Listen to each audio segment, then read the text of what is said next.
Good morning and welcome to Harlan Rogers Park in Fort Dodge for Semifinal Wednesday at the Girls State Softball Tournament. Brought to you on the Iowa Girls Union Digital Network, presented by the Iowa Farm Bureau and powered by Mid-American Energy.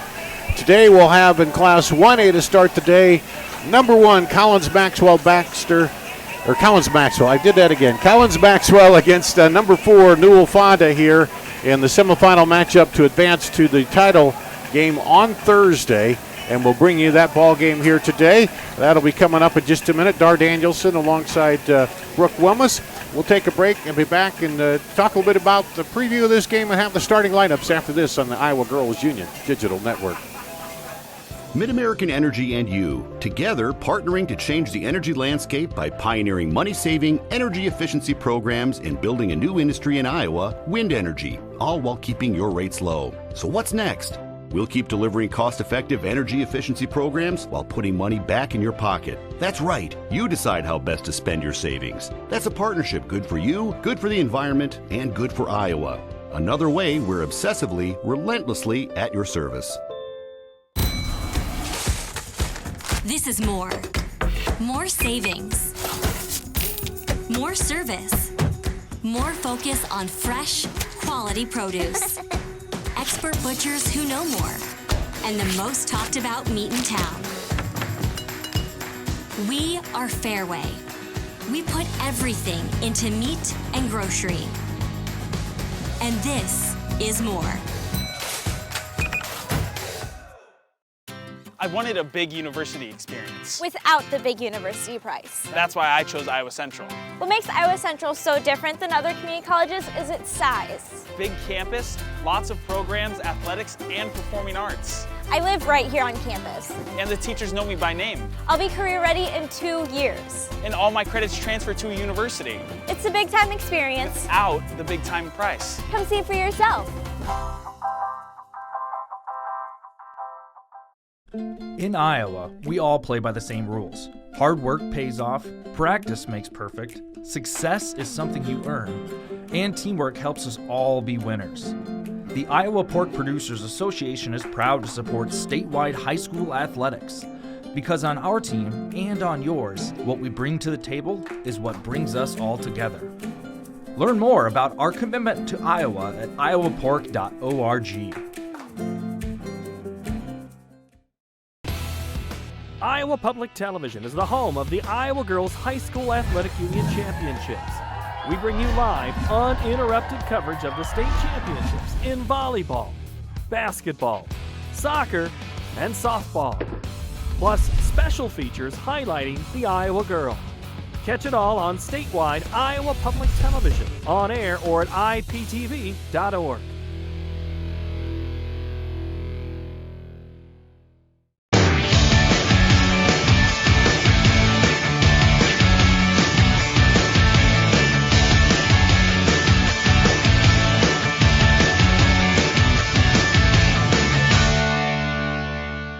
All you have to do is you just have to get their feet here on the pavement and bing.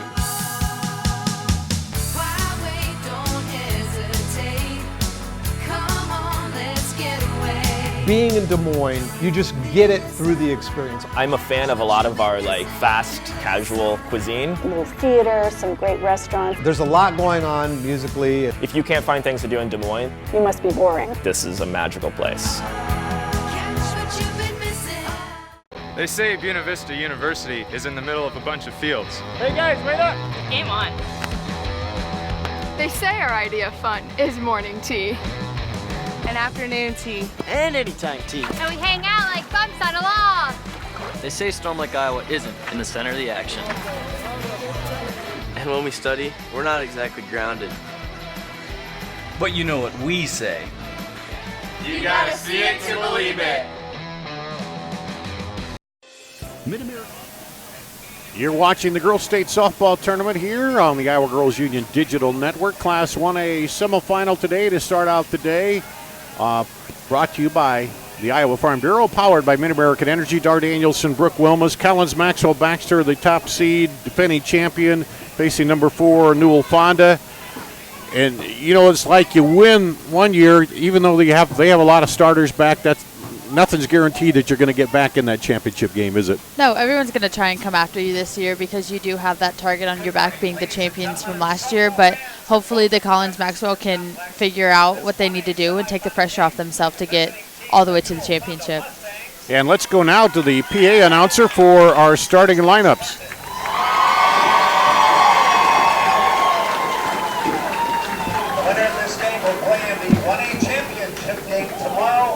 At 6 o'clock right here on Kruger Seats Field.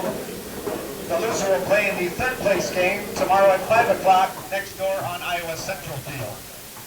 Now let's meet the non-starters and assistant coach. First of all, for the visitors from Newell-Fonda.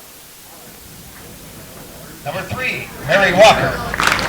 Number 6, Sophie Stewart. Number 11, Cameron Wilkin. Number 14, Ellie Legault. Number 18, Alexis Mandernock. And number 20, Haley Perman. Your assistant coach, Jenna Snyder. Now, here's your starting lineup for the Mustangs of Newell-Fonda. Leading off and playing center field, number 15, Olivia Larson. Batting second at third base, number 9, Emma Stewart. Batting third and doing the pitching, number 12, Ella Larson. Cleanup hitter for the Mustangs at shortstop, number 10, Megan Morenz. Batting fifth in right field, number 1, Bailey Sievers. Batting sixth and doing the catching, number 4, Maggie Walker. Batting seventh, the designated player, number 8, Anna Belcock. Batting eighth at first base, number 16, Kylie Robinson. Batting ninth, the second baseman, number 2, Macy Sievers. Your left fielder, number 19, Anna Tiefenthaler. The head coach of the Mustangs, Courtney Darrow.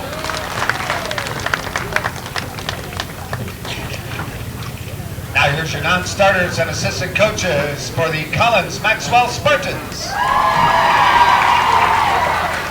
Number 1, Avery Fricky. Number 4, Janae Jones. Number 6, Angela Calkins. Number 9, Carrie Baldwin. Number 10, Kenzie Rearson. Number 12, Marissa Bogie. Number 14, Isabel Hill. Number 18, Ava Decklever. And number 25, Hannah Jurgens. The assistant coach, Jean Birchmeyer. And now your starting lineup for the Collins-Maxwell Spartans, leading off and playing shortstop, number 2, Alexis Hogue. Batting second in left field, number 7, Emma Kaler. Batting third and doing the pitching, number 5, Michaela Hogue. Cleanup hitter for the Spartans and doing the catching, number 11, Hannah Capel. Batting fifth at third base, number 16, Reagan Franzen. Batting sixth in right field, number 17, Ella Kaler. Batting seventh, the designated player, number 15, Sophie Watsonville. Batting seventh at second base, number 8, Olivia Pasquarella. And batting ninth, the center fielder, number 3, Trinity Stover. Your first baseman, number 24, Braylon Tankersley. Head coach of the Collins-Maxwell Spartans, Troy Hogue. Now, ladies and gentlemen, turn your attention to our home plate area. Our umpiring crew assigned to this semifinal game by the Iowa Girls High School Athletic Union. At first base, Dwayne Duncan. At third base, Aaron Schmidt. And calling the balls and strikes today, Troy Nicholas. Now, ladies and gentlemen, please remove your caps and hats as we honor America. Please face the flag in the center of the Commons area for our national anthem.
for state tournament softball.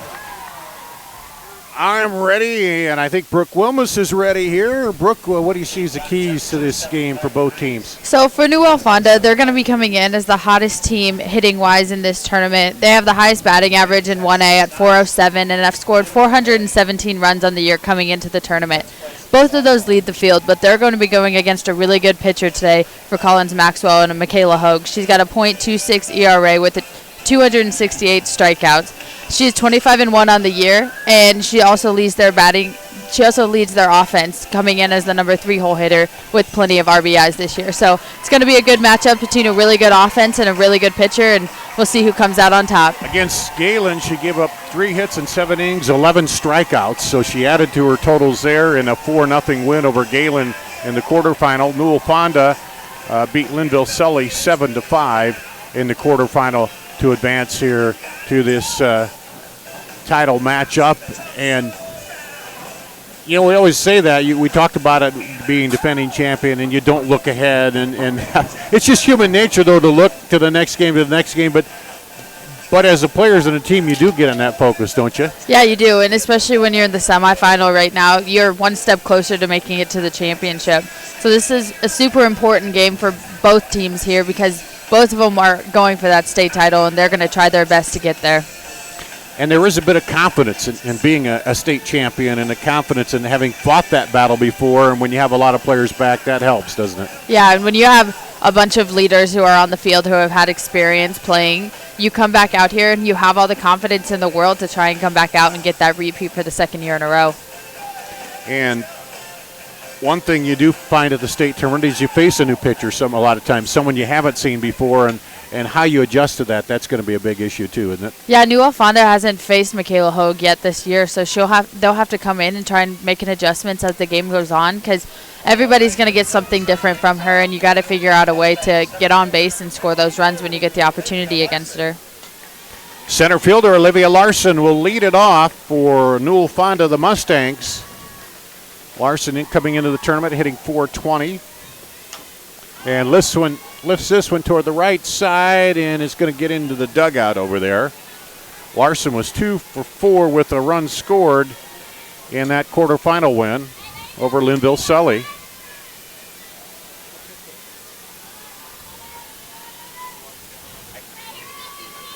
And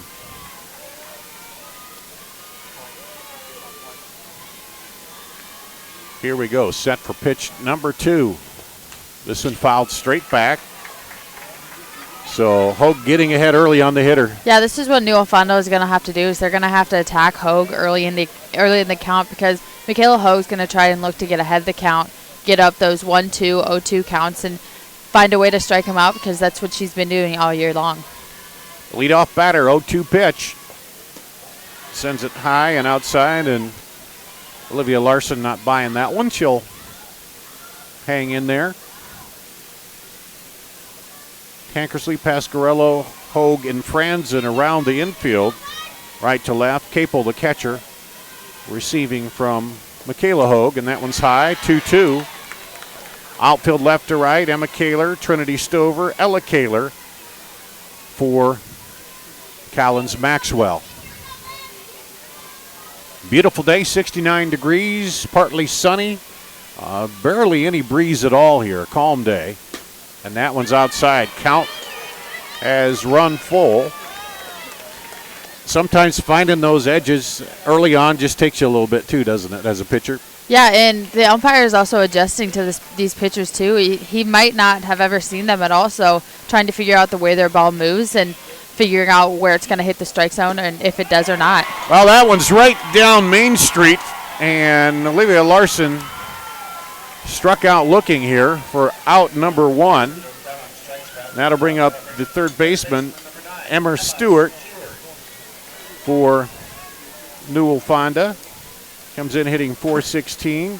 She was 2 for 3 with a run and an RBI in the quarterfinal. Looks to bump, pulls it back, takes a strike. Hogue so far this inning has done a really good job trying to find those corners for this umpire. She doesn't exactly know what he's going to be calling, so trying to pinch those corners just a little bit and get it on the absolute outermost of the strike zone is what she's going to try and do. Stewart offers at it, fouls it off, and now she's in the hole 0-2. Got a feeling we're going to see a lot of that. These Mustang batters down in the count here today and trying to battle back. That's exactly what Hogue does, is she gets her batters late in the count, and she gets above so she can pitch her pitch and get them out. That one comes in high, just a bit high, 1-2.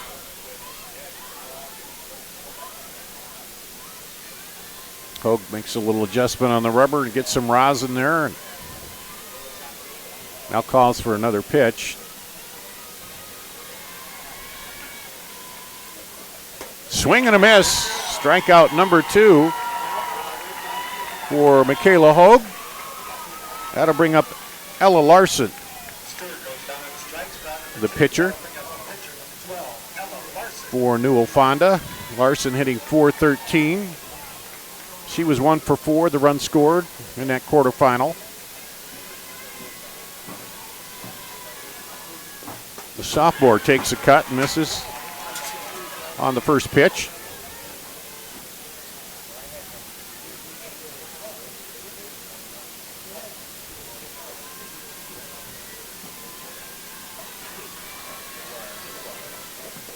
And a swing and a miss at the second pitch. Again, here's Hogue getting ahead in the count. She's doing what she needs to do and working hard at the beginning of the count. So then at the end, she can pitch her pitch and get these batters out. Yep, just run each batter to 0-2. And that one's high. She runs it to 0-2, and then she's just, as you said, working that plate, seeing where the strike zone's going to be, where it's going to come in. Yep, she's just nibbling off the corners right now and trying to figure out if she can go out a little bit farther to see if this umpire will call it. Swing and a miss. Strikes out the side to end the inning for Newell-Fonda. We'll go to the bottom of the first after this on the Iowa Girls Union Digital Network. Mid-American Energy and you, together partnering to change the energy landscape by pioneering money-saving, energy efficiency programs and building a new industry in Iowa, wind energy, all while keeping your rates low. So what's next? We'll keep delivering cost-effective energy efficiency programs while putting money back in your pocket. That's right. You decide how best to spend your savings. That's a partnership good for you, good for the environment, and good for Iowa. Another way we're obsessively, relentlessly at your service. I am smart. I am smart. I am smart. I am kind. Kind. I am kind. I am strong. Strong. Strong. I am important. I am important. I am important. I am the Iowa girl. I am the Iowa girl. I am the Iowa girl. I am the Iowa girl. I am the Iowa girl. I am the Iowa girl. I am the Iowa girl.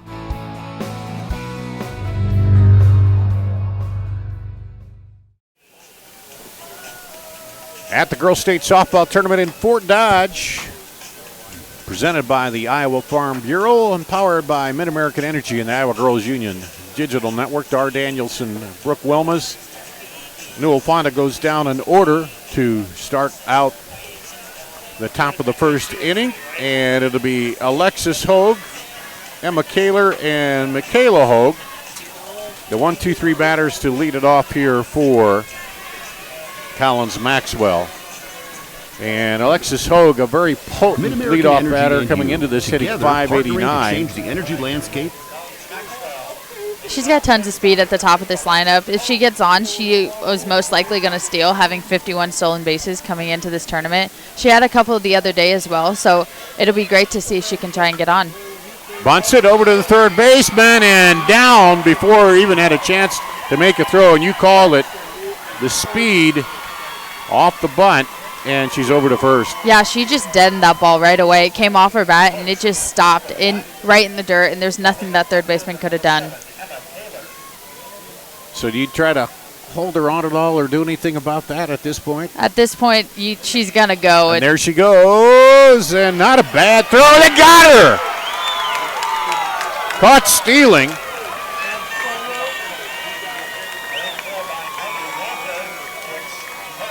Maggie Walker throws down and gets her. And that was very close. Yeah, impressive throw back there by the catcher. They're going to have to do that all day long because she's not going to be stopping. She's going to keep going and keep stealing all day. So 1 ball to Emma Kaler, the left fielder. She's hitting .386 coming into this. 1 for 2 with an RBI and a run scored. There's a strike. She had a sacrifice and 2 stolen bases in that quarterfinal matchup.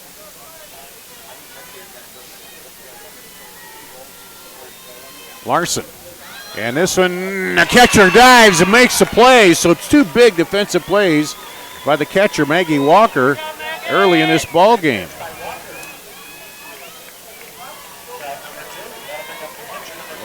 Walker makes the play. Route number 2 brings up the pitcher, Michaela Hogue, hitting .492. And she was 1-1 in that first matchup. Takes a strike.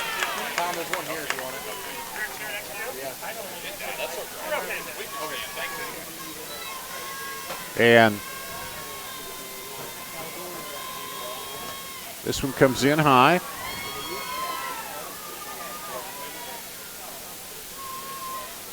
Larson gave up 9 hits, 5 runs, all earned, 7 strikeouts and 3 bases on balls in the quarterfinal win. And there's a strike.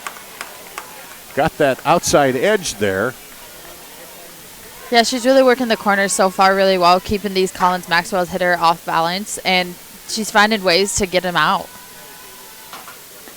And that one just kind of hangs up a little bit out of the zone high. 2-2 with 2 outs.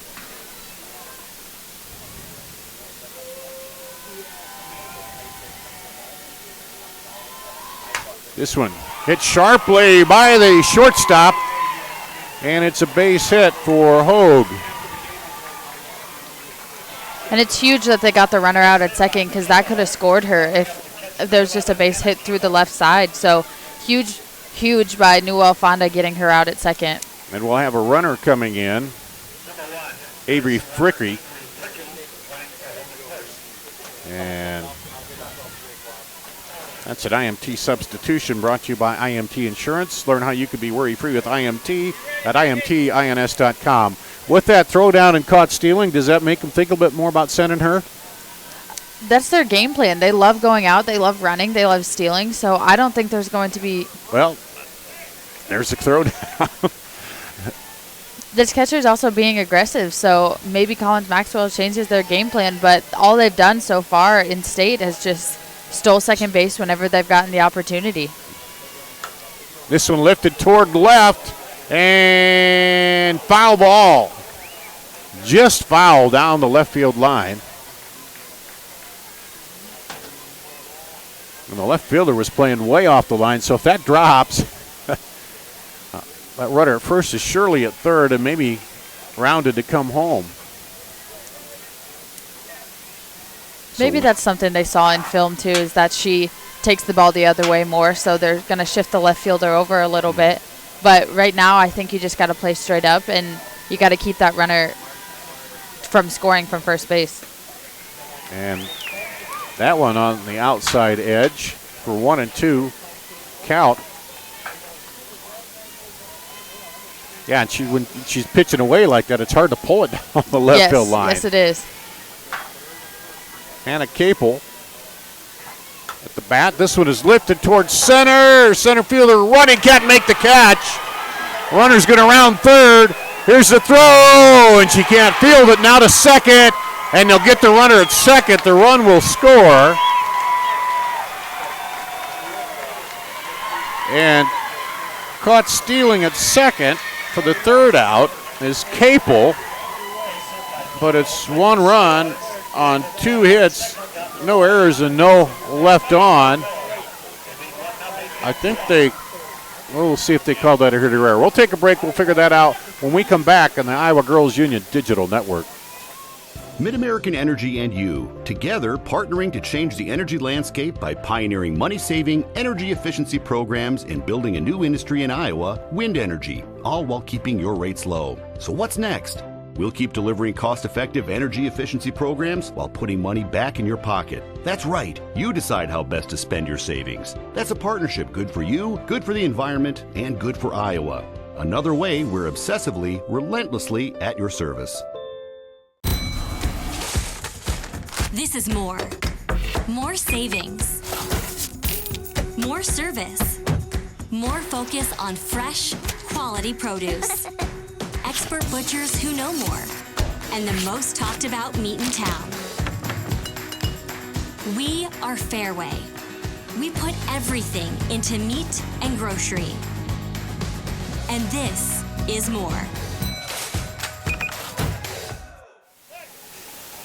Back at the Girls State Softball Tournament in Fort Dodge on Iowa Girls Union Digital Network, presented by the Iowa Farm Bureau and powered by Mid-American Energy. We're also on Kruger Seeds Field today, and we're going to talk with a couple of representatives of Kruger Seeds. At first, leading it off in the top of the second, Megan Morenz, the shortstop for Newell-Fonda, and takes it low. It's Dan Eklund and Bill Burtnett, that's right, here for Kruger Seeds. As we get a minute here, we'll talk with you just a little bit about what's going on. And that's high. And Kruger Seeds Field, tell us why you decided to sponsor the field and put your name out here today. Yeah, you know, Kruger is an Iowa-only brand. We only market here in Iowa. And so like the Girls State High School Athletic Union, it's just a great opportunity to give back to the state and support something that's so admired and loved by fellow Iowans. So 2-1 count here against Megan Morenz. And here's the 2-1. And this one is lifted up and a fly out to the third baseman. And I know you handle the seed part, but Dan here has been in charge of the weather, and he's done a great job here. Kruger Seeds bringing in this weather. Dan, thanks. We tried to do our best. Last week was pretty rough. Around the 4th of July, we had a little too much rain, and right now here in central Iowa, we couldn't ask for a better period of time or better weather for this great event. And you're kind of watching with interest. There's an area team here playing today. Right. I live down in southern Story County, and Collins-Maxwell, they've been quite a power down there for girls softball the last 2 years, and it's been kind of fun to watch them go this year. So there's a bunt, and thrown out is Bailey Sievers. That brings up Maggie Walker, the catcher for Newell-Fonda. And I know, speaking of weather, it hasn't been the great crop year for your seeds, but I imagine then you work a lot with producers and what to plant and that. Do you adjust things because of the weather? Yeah, absolutely. You know, a lot of agility was practiced this year and by farmers and by seed companies, and so one of the more challenging ones we've had in a long time. But for the most part, we made it through, and we got a ways to go. But with a good fall, we'll get this crop in.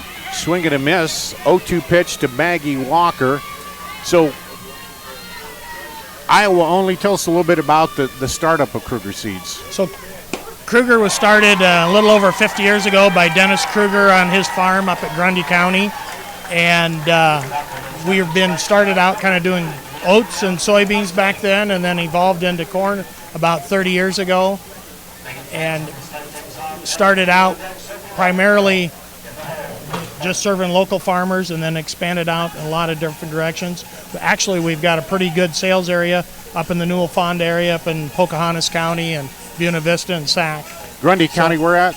Grundy County is just west of Waterloo. Yeah, I know where. But what time is it? Just Dike, Iowa. Dike. Okay, I know Dike very well. Yep. I know there's a lot of black soil in Grundy County because I detasseled a lot and Rogue and that kind of stuff. And when it's wet, it sticks to your. So a good place to grow seed and get it started in it. Exactly. Yep. Dike, or that Grundy County area, is probably one of the better seed and crop production areas in the country. So it's kind of exciting to have those kind of roots.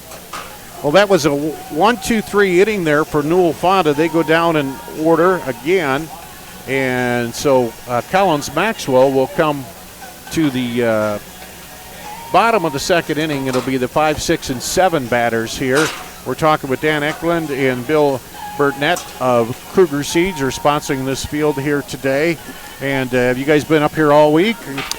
No, unfortunately, I just was able to get here today, and but what a great day. What a beautiful day. watching two really solid teams here, it looks like.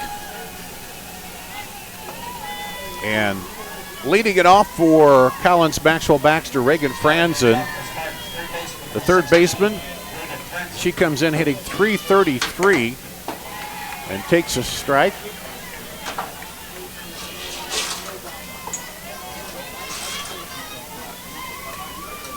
Here against Ella Larson. And that one's outside for ball, 1-1.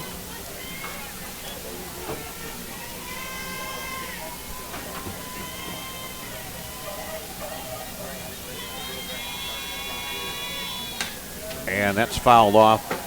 So as an Iowa company, obviously maybe a little smaller going up against the big guys, but I imagine you use that Iowa roots, so to speak, for your seed to sell it. Huh? Absolutely. So I do have to mention we are owned by Bear Crop Science, and Bear has a 3-brand seed strategy. Kruger happens to be the local brand, as we like to call it. And so, everything we do is, since it's only focused on an Iowa farmer, our success is really dependent on being successful for them to achieve our success. So it's a little bit unique compared to the big boys. Mm-hmm. This one is slap foul, the 1-2 pitch. Franzen hanging in there. Foul a couple off.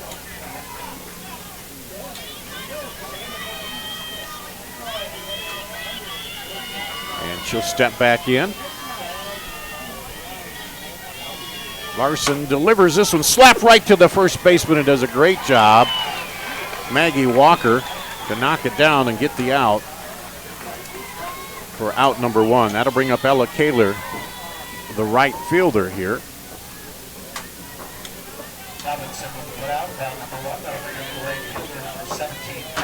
Kaler hitting .376 coming into this. She was 2 for 3 with a double and a sacrifice in the quarterfinal matchup. That one comes in high.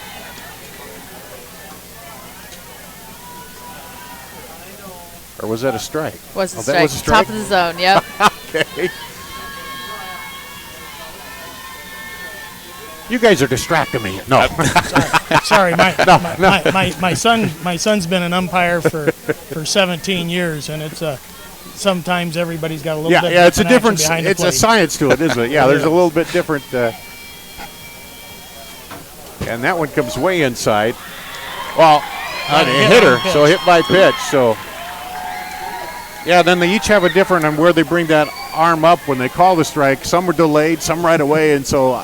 Indeed. I've got to learn to watch that. Got to really pay attention. It's an art and a science together with that. So we've got rules, but we've got a little art with it. So Braylon Tankersley will bat for Sophie Wantonville. She's the flex player.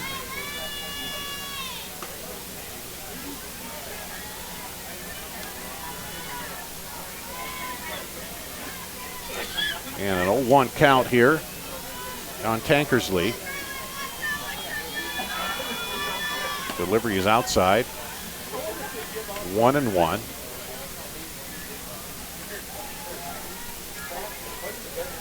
So what is the mood, though, even with the bad weather out there? I know farmers are pretty resilient, and they're always, thinking ahead, aren't they? Yep, absolutely. You have to be when your business is weather dependent. You never know what you're going to get. You just kind of got to plan the best you can. But, yeah, I would say, the mood is relatively good for as tough as it's been to get the crop in. And, we had some farmers down in the southeast corner of Iowa that just finished planting beans last week, still trying. So, again, Iowa farmers are resilient. And slapped into the hole for a base hit. So 2 runners on here now for Collins-Maxwell. Bring up the number 8 hitter, the second baseman, Olivia Pasquarello. And she comes in hitting .254. Yeah, so it's really going to depend on what happens the rest of the season. We don't need an early frost, and we need, some heat to keep coming. And it won't probably be our bumper crop that we're used to, but still have a good opportunity out there. And now, how does that impact your seed that you grow? For your seed that you sell, is there much impact on that, or? There obviously we've had the same issues getting a crop in that the farmer did, but we do diversify. We're spread out. We do grow seed across multiple states. So we kind of helps cover you a little bit there, yeah. Yep, risk management. Pasquarello in there. High. Ball 1.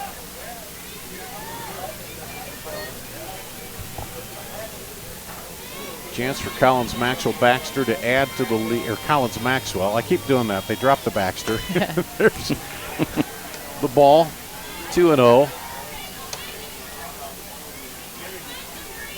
With runners on, first and second. And that one's high.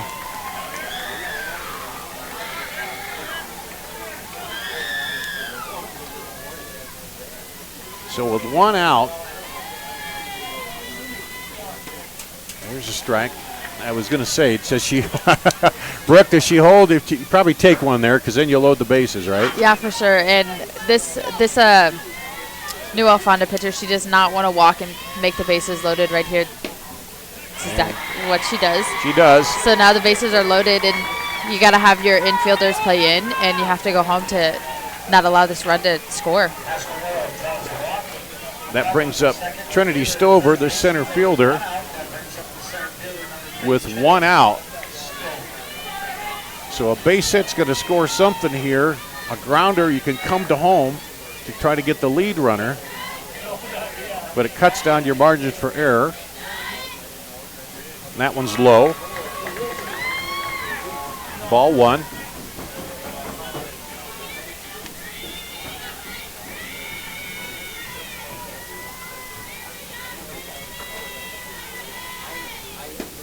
And a swing and a miss. You got any feedback on people seeing the Kruger Seeds field and seeing that? Actually, I've been watching the CITV all week on at home, and I've gotten a lot of calls, a lot of interest, especially either on the news or they've seen a lot of the different reports. Last night we had an exciting game with Johnston and Indianola, and that made a lot of the TV, and we got a lot of good bright orange signs in the background on that game. Kind of exciting to see that there. Well, that and fielder's choice there scores the run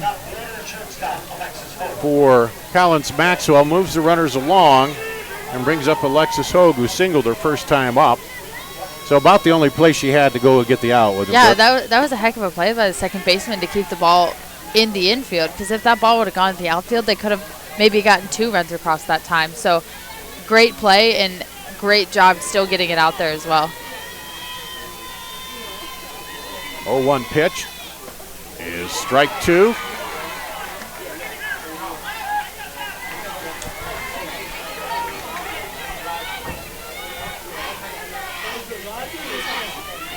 And a big pitch here. This one is tapped, and it stays fair. Throw down. It will not be in time. So dribbler single off the bat, and that was a tough one. Again, it was exactly like her bunt before, but this time she had a swinging bunt, and it stopped right in the dirt into no man's land where no one could get it, and she uses her speed to get on first base. Brings up Kaler, who popped out to the catcher her first time up. But Larson can still get out of the inning without any more damage here with 2 outs and bases loaded. Yeah, with the bases loaded, the infielders can go anywhere with the ground ball here since you have a force out of anywhere. So it's almost easier for your infielders, but at the same time, a base hit could score 3 instead of 2. So that one on the outside edge for 1-1 count. And here's a delivery. Outside again. Continuing to work that outside edge, and it's 1-2. So ahead on the batter here, Kaler. And a big pitch here for Ella Larson and Newell-Fonda. And that one misses outside. Oh, it was working. Keep going there, right? Might as well. And just a little bit off there. See how much farther you can get outside. So the 2-2, bases loaded, 2 out. Set right back by the pitcher. Oh, got her! Great play by the second baseman, Macy Sievers, to pick it up and step on the bag for the out. Well, Dan Eklund, Bill Burnett, we appreciate you sponsoring Kruger Seeds Fuel here, and thanks for joining us and tell us a little bit about it. And people will know now, they see that orange Kruger Seed sign. And thanks a lot for joining us. Yeah, thanks for having us on, and good luck to all the athletes. All right, we'll take a break here on the Iowa Girls Union Digital Network. Mid-American Energy and you, together partnering to change the energy landscape by pioneering money-saving, energy efficiency programs and building a new industry in Iowa, wind energy, all while keeping your rates low. So what's next? We'll keep delivering cost-effective energy efficiency programs while putting money back in your pocket. That's right. You decide how best to spend your savings. That's a partnership good for you, good for the environment, and good for Iowa. Another way we're obsessively, relentlessly at your service. I wanted a big university experience. Without the big university price. That's why I chose Iowa Central. What makes Iowa Central so different than other community colleges is its size. Big campus, lots of programs, athletics, and performing arts. I live right here on campus. And the teachers know me by name. I'll be career ready in 2 years. And all my credits transfer to a university. It's a big time experience. Without the big time price. Come see it for yourself.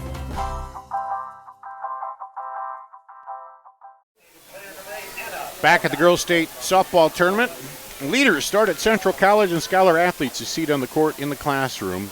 Learn more and learn how to be more than a spectator by visiting central.edu.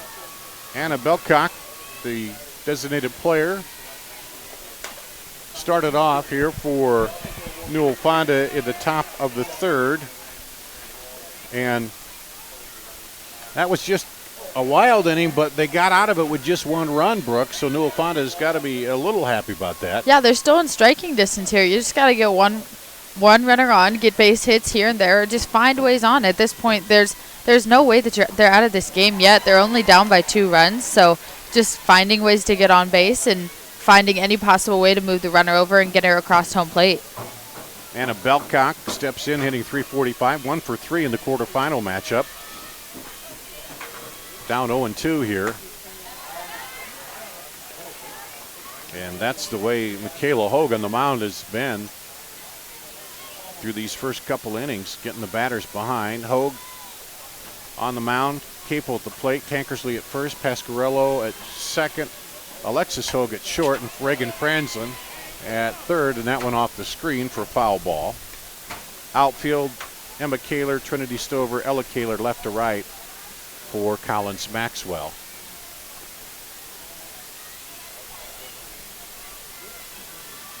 And it all started that last inning with a hit by pitch. And this one fouled back. Speaking of hit by pitches, the infielder there had her hand up. Yes. She was ready. Were you here when the catcher dove into the net? No, I was not for that game. Yeah, she almost came back into the monitor, diving for a foul ball there. 1-2 count. That one's high. The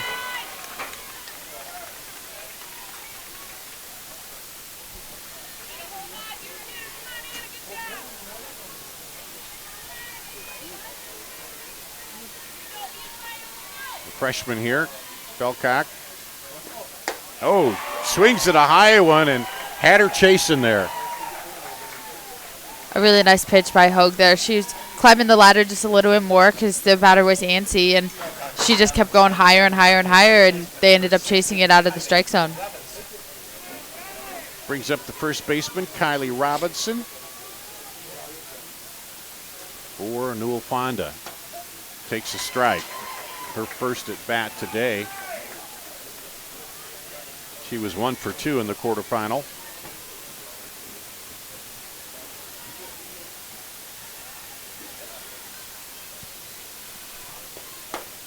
And there's a ball.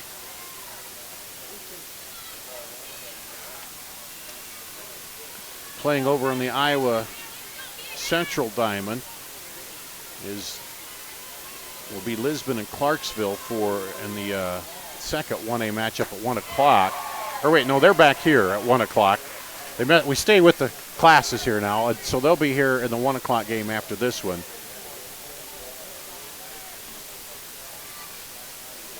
And over on that diamond is the 3A, Assumption and Columbus Catholic. And that one's low, 2-2. And Assumption, speaking of running, that team, they're running out of the gate, aren't they?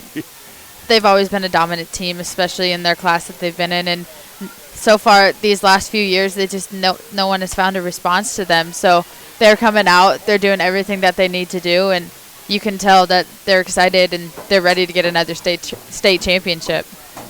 Kylie Robinson fouls that off to hang in there. 2-2, 1 out.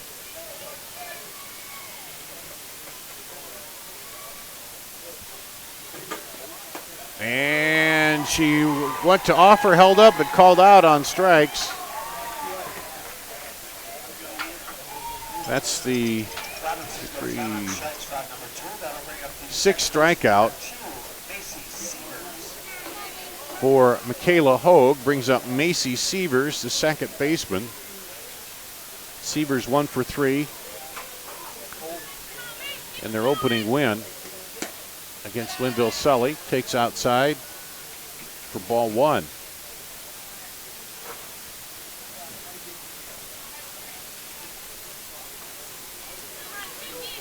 Well, it weighs on you defensively too when you come to the plate and you don't get any runs there. So they'd like to get something started here and find somewhere to get through to Michaela Hogue. At this point, they got to find any type of way to get on, whether that's a walk or a hit by pitch or something, any type of way to get on. They got to get Michaela Hogue out of her rhythm.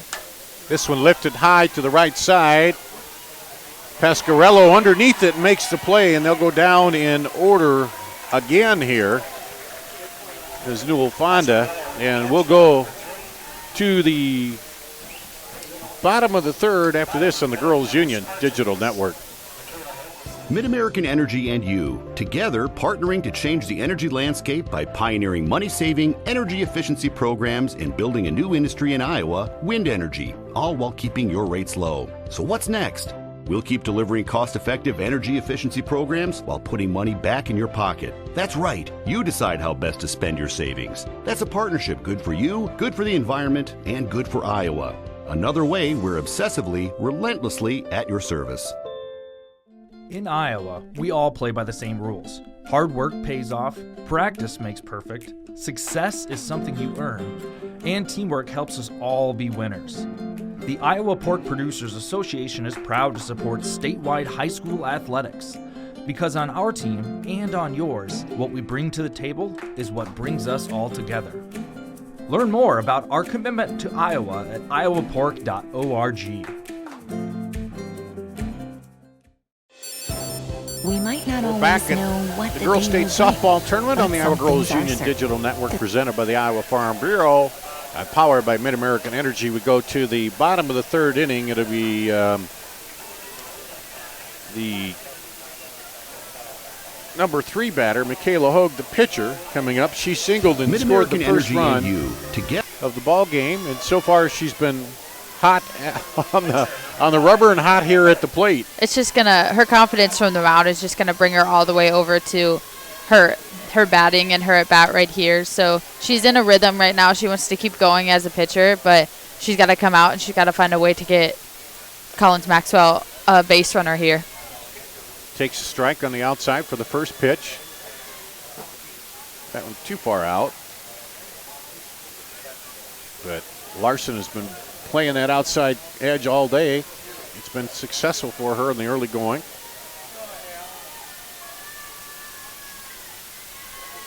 One is there. Again, a little higher outside. And the 1-2 count on Hogue. This one lifted to center. Way back. Gone! Home run, Michaela Hogue.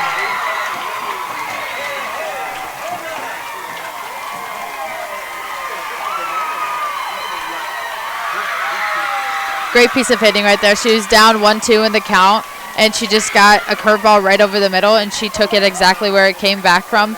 But this time it went over the fence for another run for Collins-Maxwell. Home run number 5 for Michaela Hogue. And it makes it 3-0 here to lead off the bottom of the 3rd inning.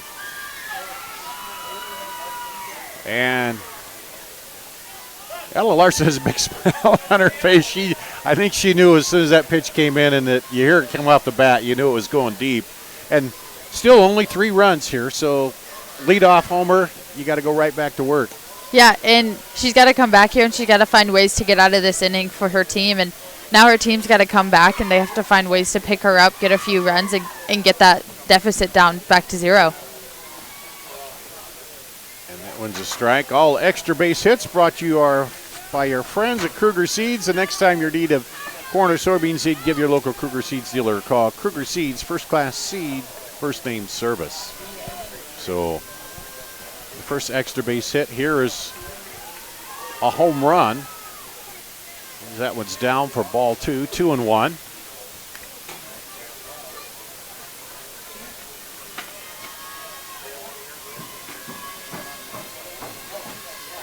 And that one tapped right back to Hogue. She bends over and easily throws it over to Kylie Robinson.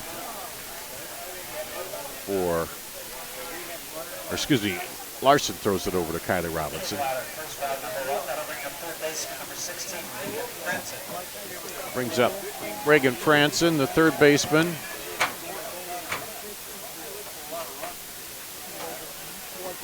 He was 0 for 1. Hit it to the first baseman her first time up. And takes the ball.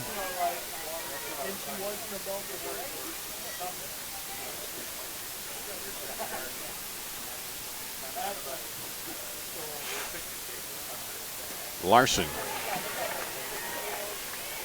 Was that a curve or was that a change? That was a change up. Yep, but she comes across it like it is a curveball, so it's hard for these batters to tell which one it is because she has the same release on it. That one comes inside, down the line, foul. As Emma Stewart waited to see what that was going to do and then touched it in foul territory. Makes the count 1-2 with 1 out. A run in on the leadoff homer by Michaela Hogue.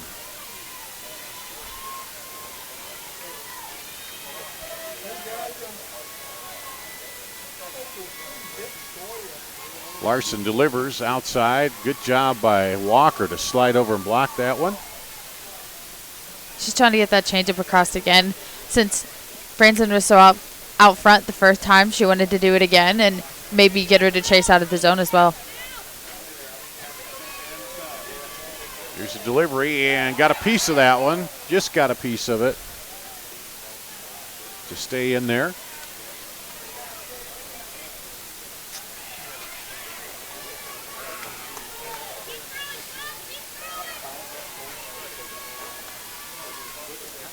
And goes outside again to run the count full.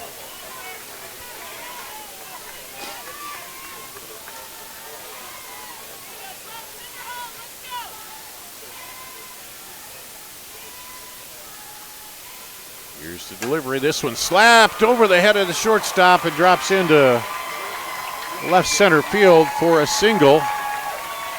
Good patience by Franzen at the plate there.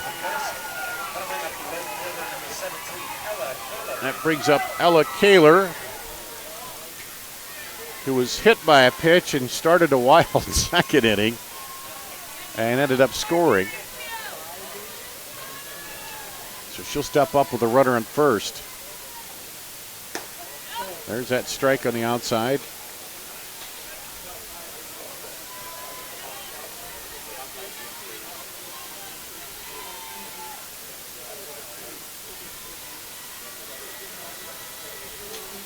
And that one's fouled off.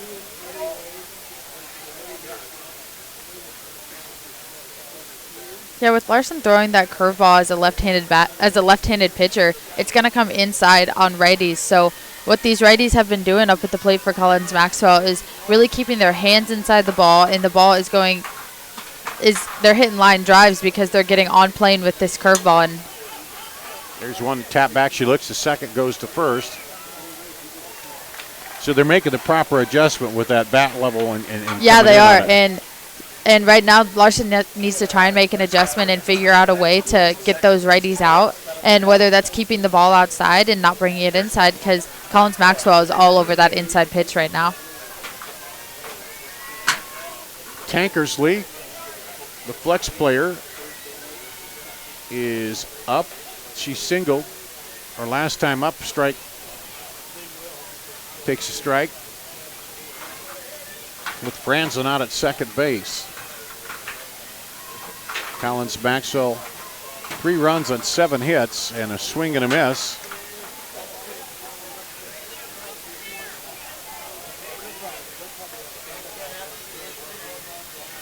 So that makes it more difficult when that curve and that change. Well, you kind of have to make a decision right away, don't you?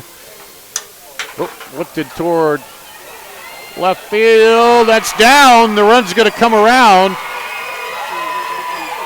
And the second baseman, right fielder were coming over, but just neither one had enough room to get to it. Yeah, that ball had eyes. It dropped exactly where no one could get it for Newell-Fonda, so that allowed another run to come across to Collins-Maxwell. And a good piece there going with that ball, taking it to right field. Yeah, right Larson, like I was saying, was trying to go more outside that bat against Tankersley, but all she did was she just got it and she hit it that other way, and it just seemed to find a hole that no one could catch that ball in. Substitutions brought to you by IMT Insurance. Be worry-free with IMT. Learn how you can do that at imtins.com. And that's Kerry Baldwin running at first. And it's a ball to Pasquarello. That one bounces.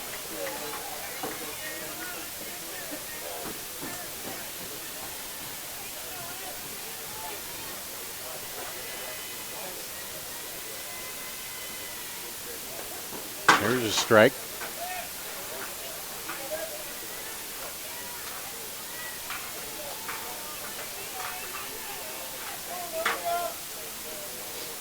Two and one here.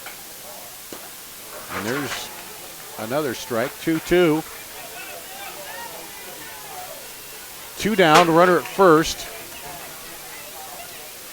Newell-Fonda trying to get out of this inning.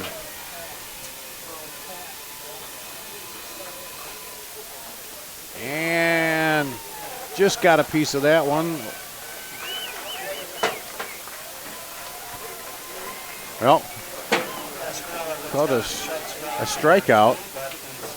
We're out number 3, 2 runs on 3 hits and 1 left on. We'll be back with the top of the 4th after this in the Iowa Girls Union Digital Network. Mid-American Energy and you, together partnering to change the energy landscape by pioneering money-saving, energy efficiency programs and building a new industry in Iowa, wind energy, all while keeping your rates low. So what's next?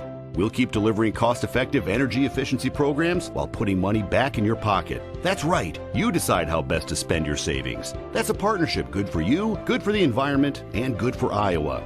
Another way we're obsessively, relentlessly at your service. Iowa Public Television is the home of the Iowa Girls High School Athletic Union Championships. We bring you live, uninterrupted coverage of the state championships in volleyball, basketball, soccer, and softball, plus special features highlighting the Iowa girl. Catch it all on statewide Iowa Public Television, on air or at iptv.org.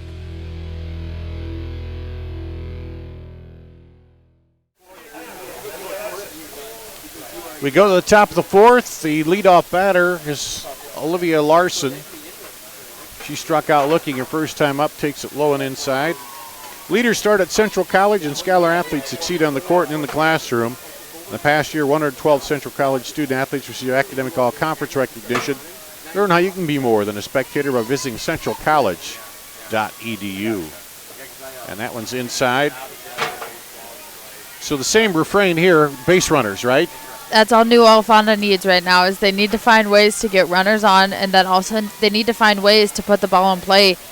Collins-Maxwell's Michaela Hogue has done a really good job first time around of. Listen to the shortstop. Long throw gets her. Alexis Hogue to Tankersley for the out. And you were saying done a good job of. Yeah, that was a good adjustment there by that hitter. She struck out the first time, and now she came up and she made solid contact with the ball. So that's what these Newell-Fonda hitters need to do this time around, is find ways to make solid contact with the ball. So Emma Stewart, who also struck out her first time up, and takes the ball from Michaela Hogue.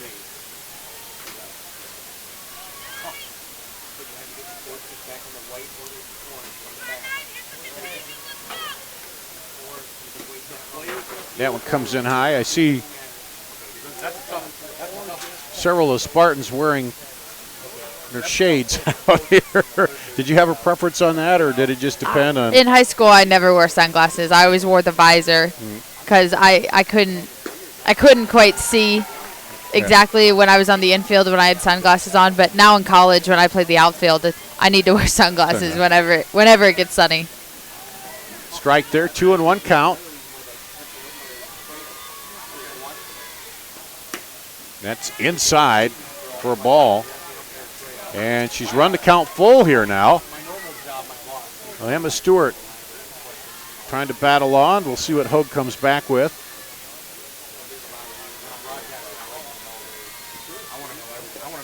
And fouls it off. Came right at her. Michaela Hogue just has to keep doing what she's doing. She's in such a rhythm right now, and she's found where the umpire is going to call those strikes. And now she's got to come back at it, and she has to continue what she's doing. Don't let these batters get comfortable in the batter's box. It's a full count to Emma Stewart. It looks like she's choked up a little on the bat and takes a ball. First free pass today by Hogue. And Stewart was choking up there, looking like she was ready just to slap it somewhere and get it in play, wasn't she? Maybe that's an adjustment she decided to make between the first and second at bat. She did have a strikeout first time, so maybe she was just going to try and choke up and put the ball in play somehow because she's got speed over there. So Ella Larson takes it high inside, throw down, gets out, but the right fielder comes in to back that up. And good job by Kaler to come in as that one got by the first baseman. And Larson steps in with a 1-0 count. Swing and a miss.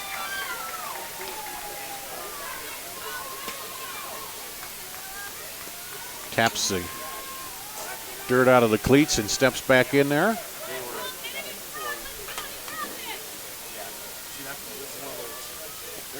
Swing and a miss again. Hogue bringing it right to her. Larson will have to make an adjustment here.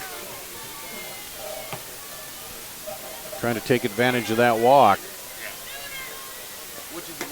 And looks back and says, whoop. Well, the umpire says it was a strike on the inside and strikes out looking. Michaela Hogue right there, great job coming back after she gave up that walk, but all she's going to keep doing is keep attacking these batters. They haven't seemed to make an adjustment to her yet, and they haven't quite been able to see the pitches coming out of her hand. So she's kind of middle of the plate for the 2 strikes, then came back inside and got her looking. Yeah, she's changing the eye level of these batters. They're thinking outside, but then all of a sudden she sneaks one back inside, and they're unable to adjust to it. This is Megan Moranz, who flied out to the third baseman her first time up. So 2 down, runner at first on a walk. Newell-Fonda trying to get that runner around. This one will be high over the screen. And she goes ahead of the batter, 0-2.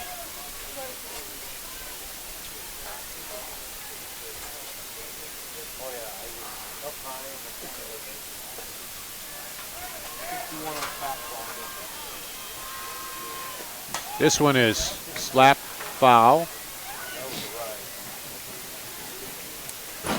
And they're just protected, but I had a pitch she thought maybe she could drive to right on that. Yeah, and Hogue's going to keep trying going up and up and up in the zone. If they're going to keep chasing it on the upper part of the zone, she's going to bring that rise ball up, and she's going to try and strike them out on a high pitch that wasn't even close to being a strike. And that one is close, but a ball.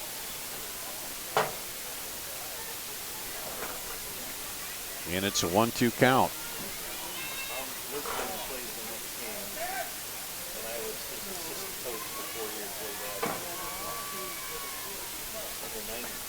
And that one's inside, runner going, and gets the steal.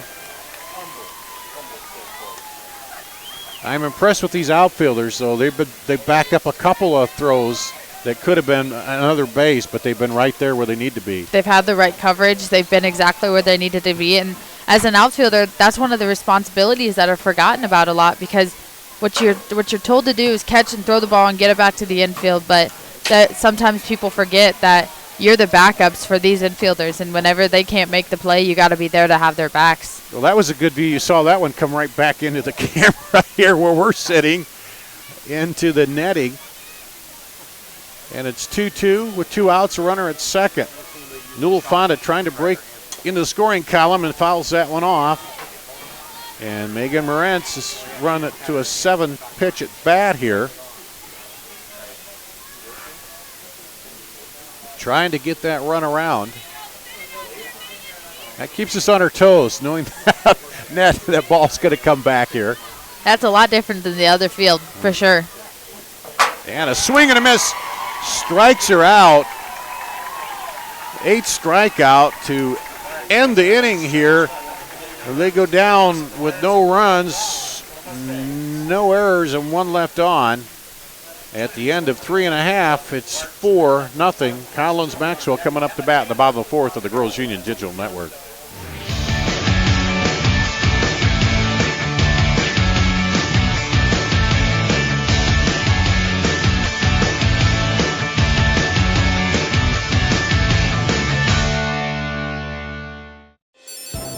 We might not always know what the day will bring, but some things are certain.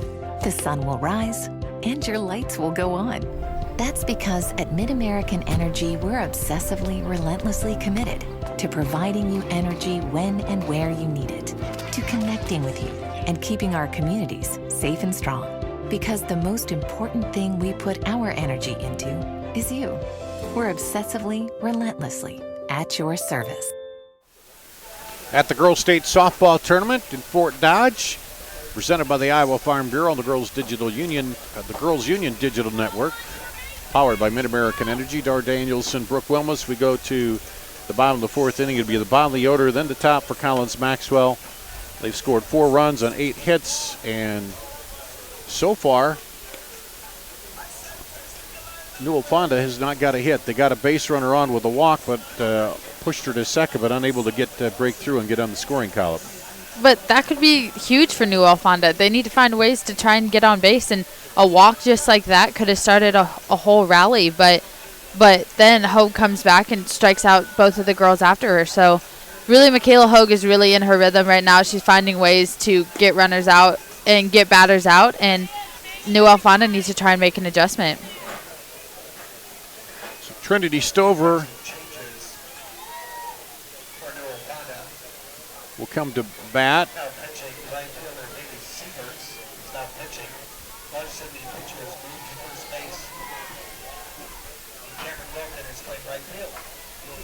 So Bailey Severs comes in to pitch. Larson goes to first, and Robinson. Or we have the flex player, I think, playing out. We'll get it straight out. But Bailey Severs in the pitch here for Newell-Fonda. Delivers a ball on her first pitch. There's the strike. And that'll be an IMT substitution brought to you by IMT Insurance. Find out how you can be worry-free with IMT at imtins.com. Derek won't be here until the 3 o'clock game.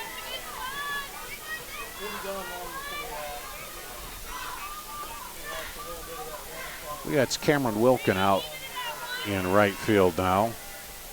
Larson's at first. Sievers pitching, and it's a 3-1 count.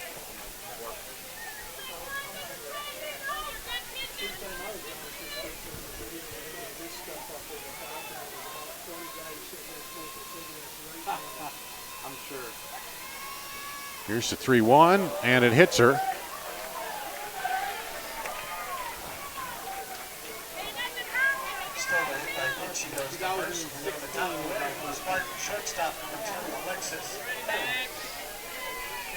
So that's the first, I guess it's the fourth batter hit by pitch. 3.4 ERA. She hasn't pitched a lot of innings, the sophomore Bailey Sievers. And now she'll face Alexis Hogue, who's got 2 singles in her first 2 at bat. This is the first year I've seen them actually have the design. Usually it's just one solid color. Here's the 1-0 pitch. And that's a ball outside. Newell-Fonda is playing really far in for Alexis Hogue right now. The outfitters are pretty much on the dirt right now. Center field actually is. So Alexis Hogue does have a little bit of pop. She's got 3 doubles on the year, so they don't want to play too far in or else it could get to the fence and she could have even an inside the park home run. Right there, it almost worked as the right fielder comes in, but not quite. If she'd have been playing on the dirt, that might have been a little easier, but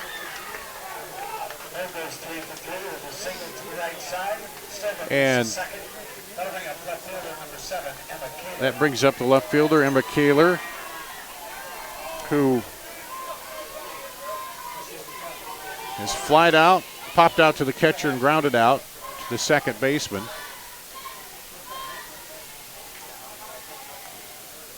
And a swing just gets a piece of it for strike 1. Looking to push those runners over.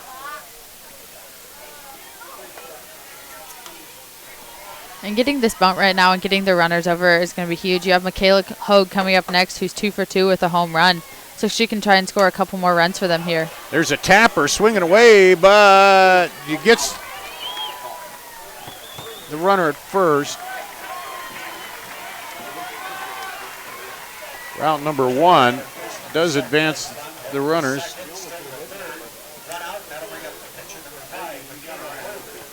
And that brings up Hogue, who singled and scored and homered. A 2-run homer in the bottom of the 3rd inning. She steps in again. There's a strike. And she's way in on that plate because of that ball is being pitched outside. They don't want to give her anything too good here. She's seeing the ball really well. She's really in a rhythm from her pitching. So if you give her anything too good, she could jack another one out of here. And that one, just a little late release on that, and it loops up on Sievers.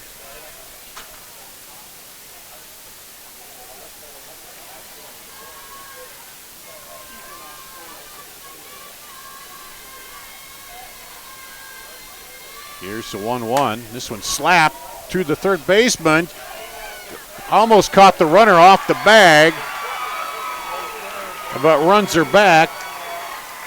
And Hogue will reach on the fielder's choice. We used to run that play where he'd come up with that fake to throw to first, then turn hard and get that runner charging. But there she kind of looked, and I think she decided with Hogue's speed she couldn't go to first, and then look and saw the runner back there. Yeah, the runner was taking off right as she hit it, but then she realized that the third baseman cut it off. So the runner put on her brakes, and she went back to third base, but Hogue was allowed to get to first base, and now the bases are loaded. So bases loaded, and a meeting at the mound out there. Mustangs talking it over. You really need to cut off any more runs here because they've just had one base runner, Newell-Fonda has, and a chance here with one out for Collins-Maxwell to really balloon the lead. One swing of the bat here, and the game could get really out of hand. So it's really important for Newell-Fonda to try and get that runner out at home and have no more runners come across. So Capel, the catcher, at a single and grounded out. 1 for 2 today. Here's a delivery. Strike. And that outside edge against the right-handed batter has been consistently there all ball game. 1 out, bases loaded delivery. Low, bounces by the catcher, and the runner will come in from third.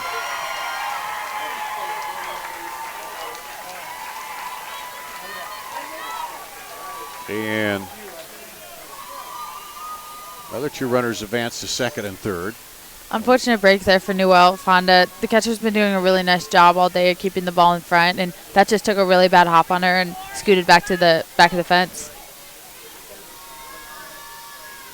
This one, chopper, third baseman. She'll look, throw to first, come back to home, not in time.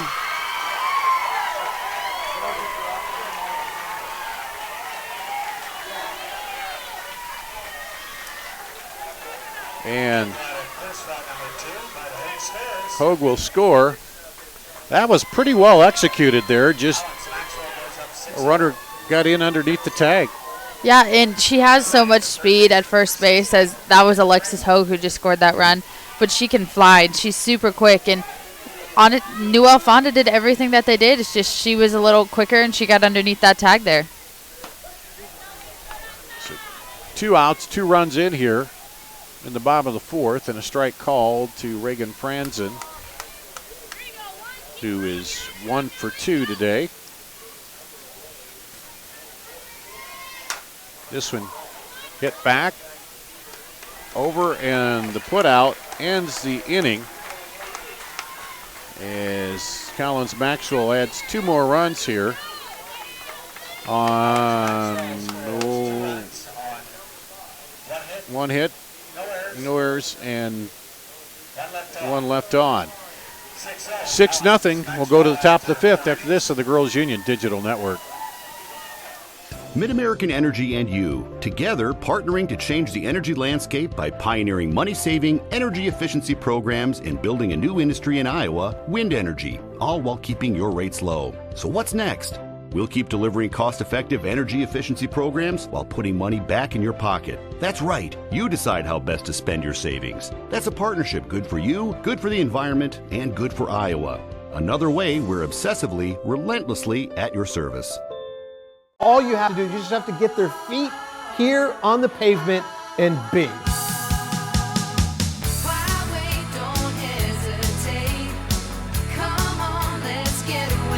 Being in Des Moines, you just get it through the experience. I'm a fan of a lot of our fast, casual cuisine. A little theater, some great restaurants. There's a lot going on musically. If you can't find things to do in Des Moines, you must be boring. This is a magical place.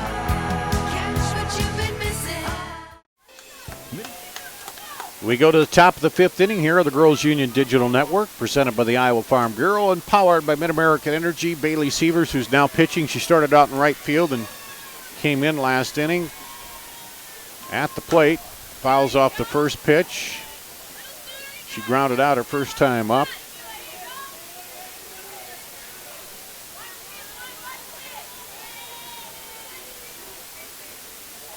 And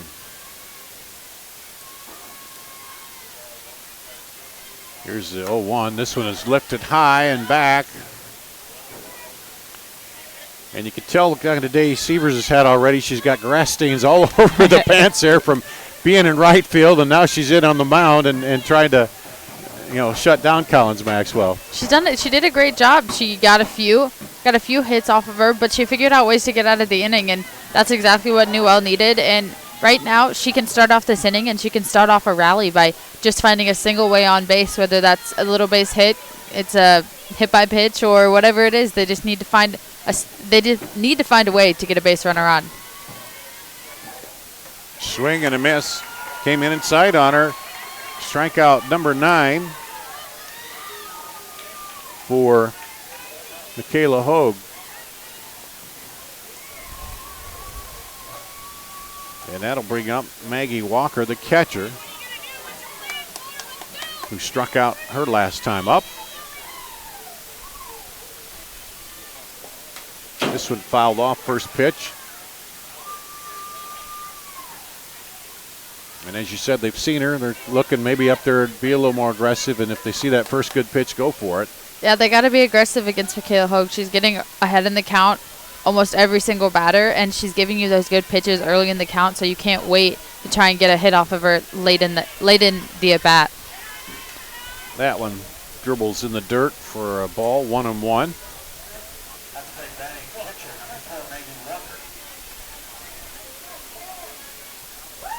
One nothing. I can't read that.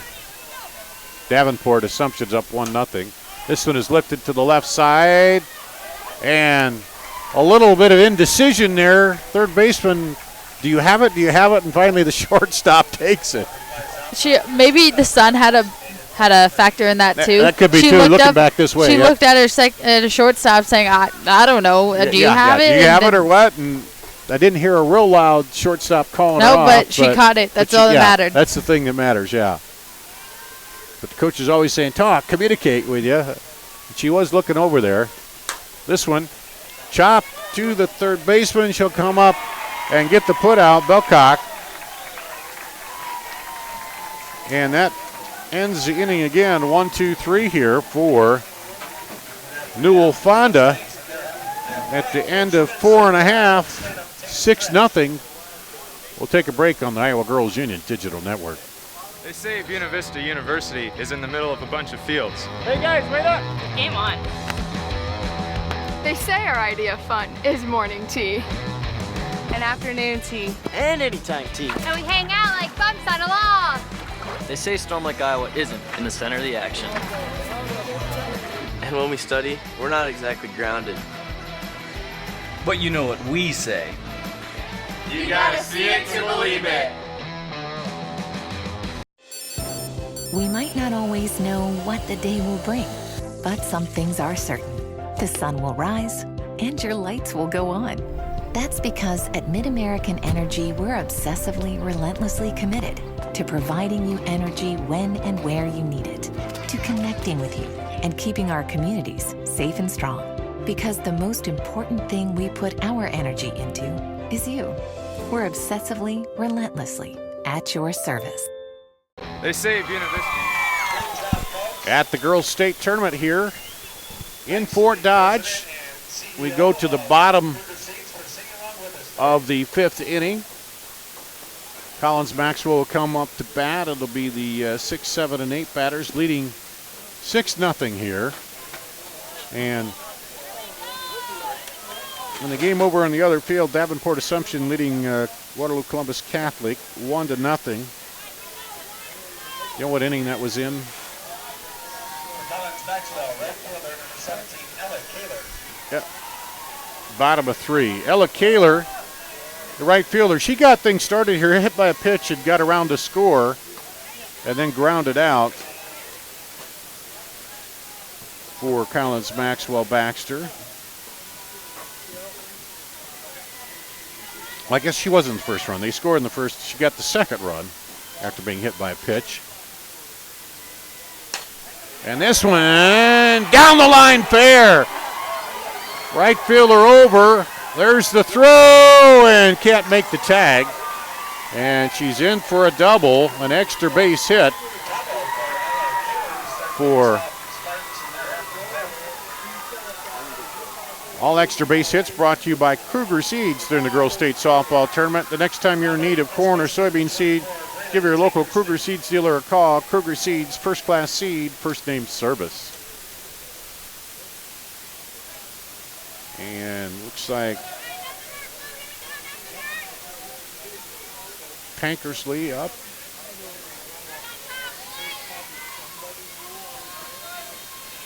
Well, Tankersley's been batting for the designated player.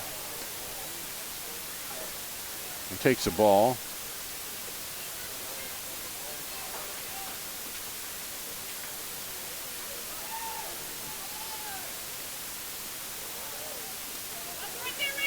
And ball gets away, and the runner's down to third. And that just seems to be Collins-Maxwell. Every little thing is worked right for them. And Newell-Fonda, they're just, like the tag a little late. And, that's just the way this ball game's gone so far. Collins-Maxwell has found ways to get runs and to find ways to score off Newell-Fonda's mistakes. But there's been no errors in this game. But the mental and little things of the game that's not going to be counted, it's been Collins-Maxwell's way. And they've scored when they needed to. And they've found runners on base almost every single inning, and that's what has been so successful for them is they've had the opportunity to score, unlike Newell-Fonda, who hasn't had very many base runners on base. 3-0 pitch catches the outside edge. 3-1 to Tankersley with Kaler over there at third. She led off the inning with a double.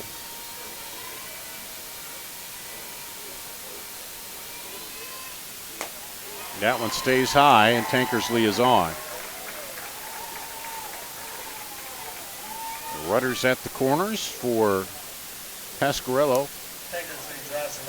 Tankersley has had herself a nice game. She's 2 for 2 with a walk so far, and she's really producing for the bottom half of this lineup because the top half of this lineup has been so hot through the whole state tournament, and now they're getting their bottom half together, and they're really putting everything together when it's needed.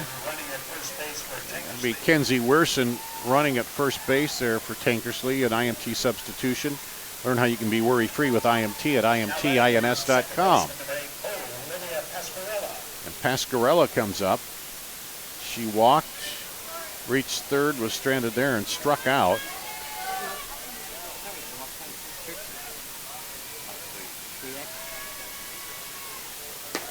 That's on the outside edge. Runner going, and they're not even going to throw there.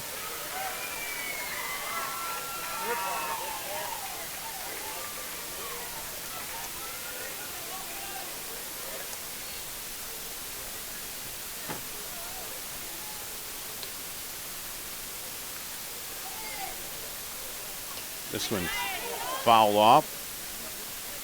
0-1, 0-2 pitch.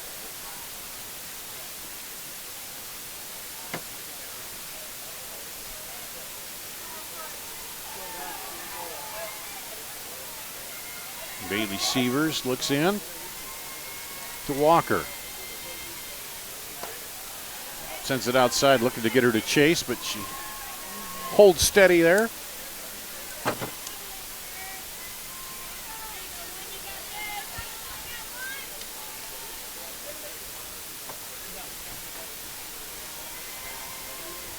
This one lifted to the right side. Walker back, makes a nice play, heading toward the dugout.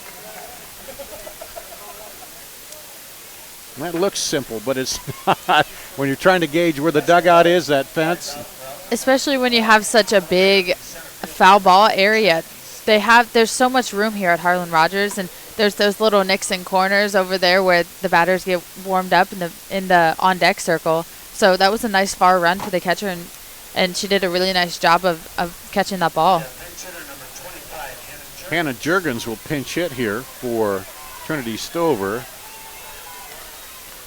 for another IMT insurance substitution. Learn how you can be worry-free with IMT at imtins.com. And that one is low for ball.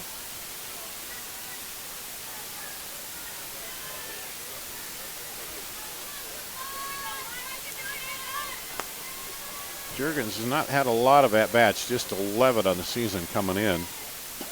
There's a strike. And one hit. But getting a chance here in the semifinal. Yeah, as a senior, it's always nice to come out here and get that pinch hit. And she wants to get out there. She wants to score these 2 runs. So.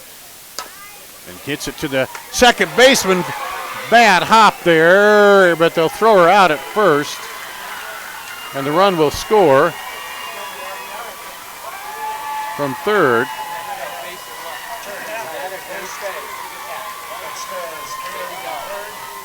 And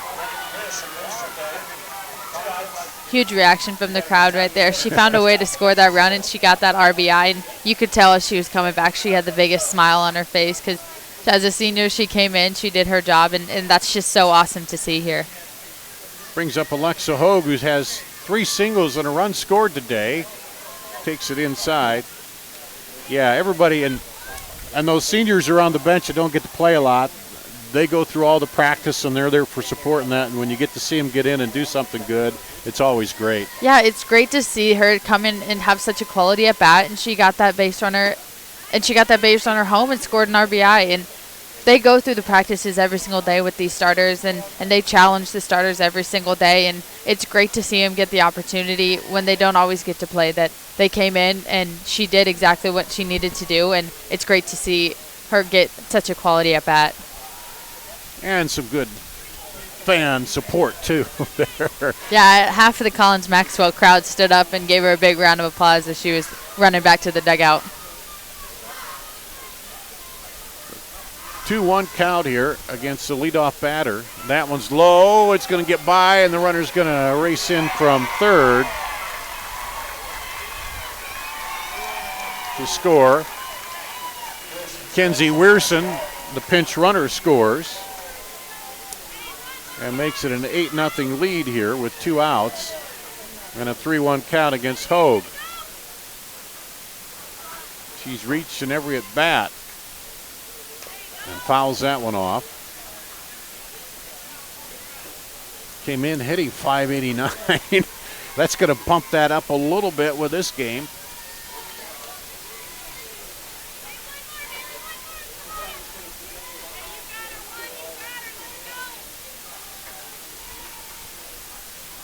Here's the 3-2.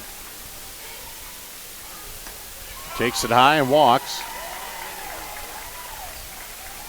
Keeps the inning alive for Collins-Maxwell. That brings up the left fielder, Emma Cayley.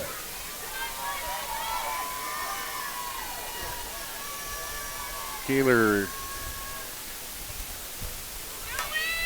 hits it into left, down the line. Moting around on in, and she'll score easily as Hogue. And a double for Kaler, her first hit of the day. And another extra base hit brought to you by Kruger Seeds. The next time you're in need of corn or soybean seed, give your local Kruger Seeds dealer a call. Kruger Seeds, first class seed, first name service. And now they're not going to mess around with Hogue. They're going to give her an intentional walk. I agree with that. She's had their numbers all day long, and she's found ways to get on base. And one more run will end this. Yes. So you need to. You don't want to have her win it when she's been hot all day long. I think you try with the next batter right here, but she's 1 for 3 so far with an RBI as well. So. Yeah, Hogue single scored, home run. Reach on a fielder's choice, got to third, and now intentional walk. And brings up Capel. This one's inside. Capel single was caught stealing and is grounded out twice. So 1 for 3 as Newell-Fonda trying to stay alive here.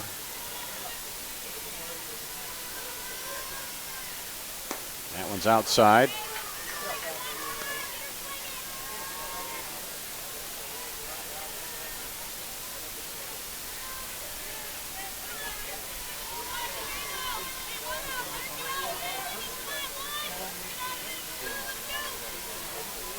Here's the 2-0.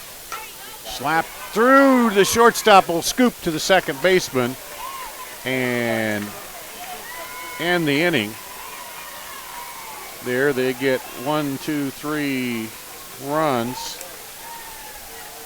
on 1, 2 hits and 1 left on.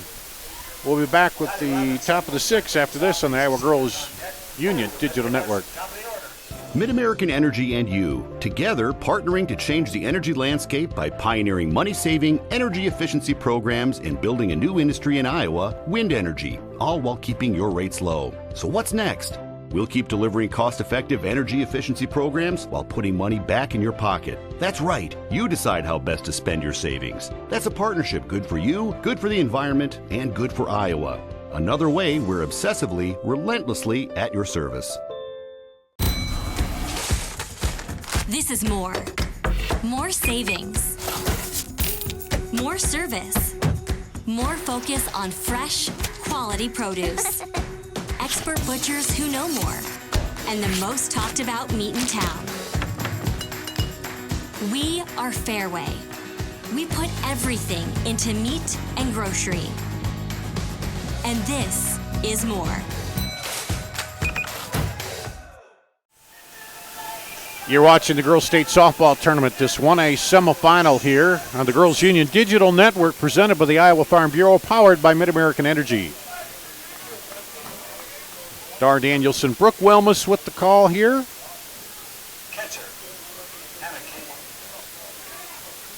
And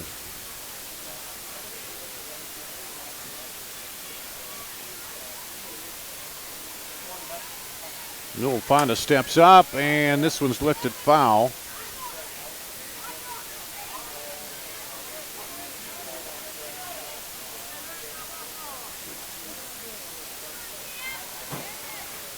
And Capel, who's now catching.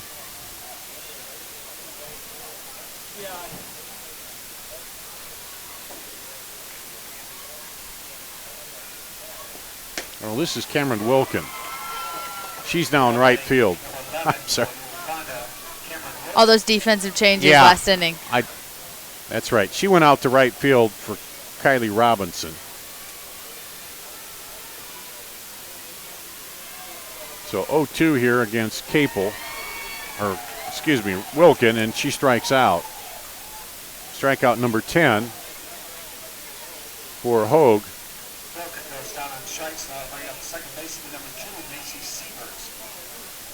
And brings up Macy Sievers, the second baseman, who's flied out to second base. And this is just her second at bat, because Hogue has been pretty efficient out there on the mound. There's a strike.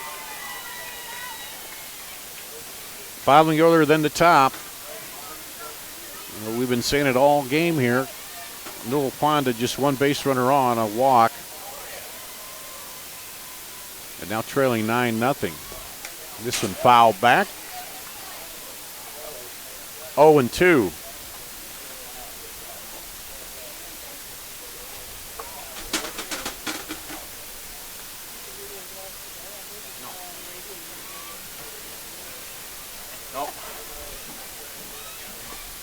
This one is lifted high, and Hogue comes in and makes the play. For out number 2. Brings up the top of the order Olivia Larson, who struck out and grounded out.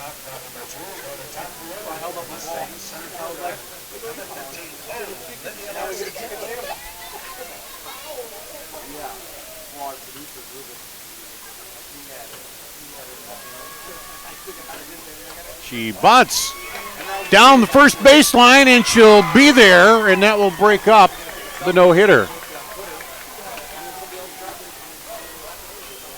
A bunt single by Larson breaks up the no-no. You smiled. Yeah.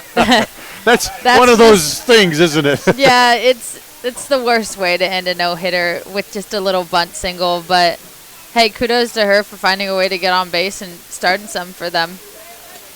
Yeah, because I don't even think they're thinking about that. They're thinking about trying to get runs on. Yeah, yeah. Emma Stewart is up. She was the only other base runner, walk, and takes a strike. So now a one-hitter for Hogue. And this one lifted high, and the left field or right fielder calls her off, comes in and makes the play to end the inning. So no runs and one hit, no errors, and one left on. We'll go to the bottom of the 6th. Collins-Maxwell could end it with 1 run here on the Iowa Girls Union Digital Network. Mid-American Energy and you, together partnering to change the energy landscape by pioneering money-saving, energy efficiency programs and building a new industry in Iowa, wind energy, all while keeping your rates low. So what's next? We'll keep delivering cost-effective energy efficiency programs while putting money back in your pocket. That's right. You decide how best to spend your savings. That's a partnership good for you, good for the environment, and good for Iowa. Another way we're obsessively, relentlessly at your service. All you have to do, you just have to get their feet here on the pavement and bing.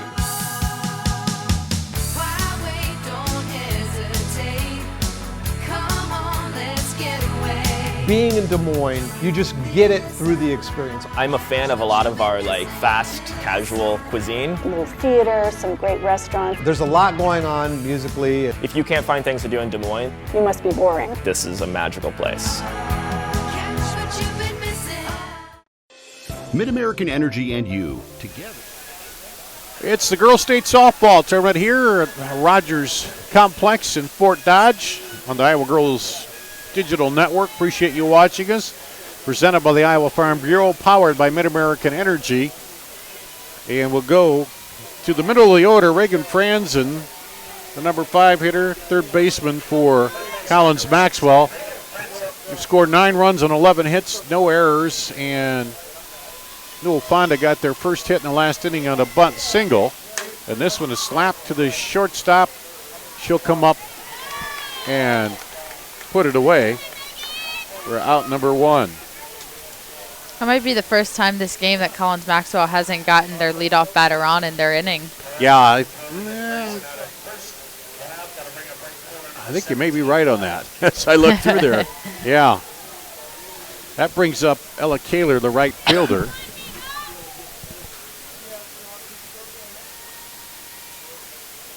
And that one's low and outside. So a couple of things for Newell-Fonda. They got the base hit there, and now they want to extend this and don't want to, get over in 6 innings. But so 1 run would do it here for Collins-Maxwell. Baylor Sievers on the mound in relief of Ella Larson. Ball 2.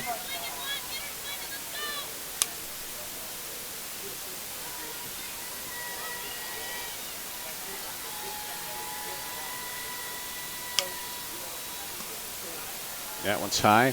Just a workmanlike, crisp effort here out of Collins-Maxwell today, isn't it? Yeah, it's offense, defense, everything that you can think of. Pitching in the circle has been amazing this whole game, but their offenses really came alive. They're all 1 through 9 hitters today have been putting the ball in play hard, and they've been finding ways to get on base. And base on balls delivered to Kaler. She was hit by a pitch and scored, grounded out, and then doubled and scored. Yeah, as I look through the Collins-Maxwell lineup right now, every single girl in their lineup has gotten on one way in this game, whether that's a base on ball, hit by pitch, or a hit. Yeah, or that's very impressive. And Marissa Bogey running at first base, our IMT substitution. Learn how you can be worry-free with IMT at imtins.com.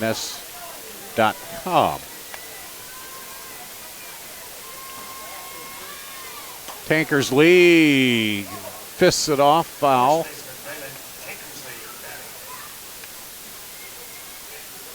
And she's got 2 singles and a walk. And then the pitch runner came on, stole a base and scored.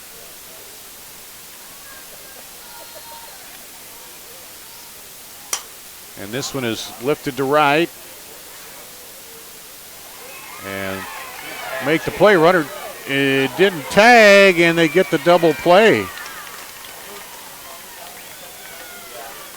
And a little confusion by the pitch runner there.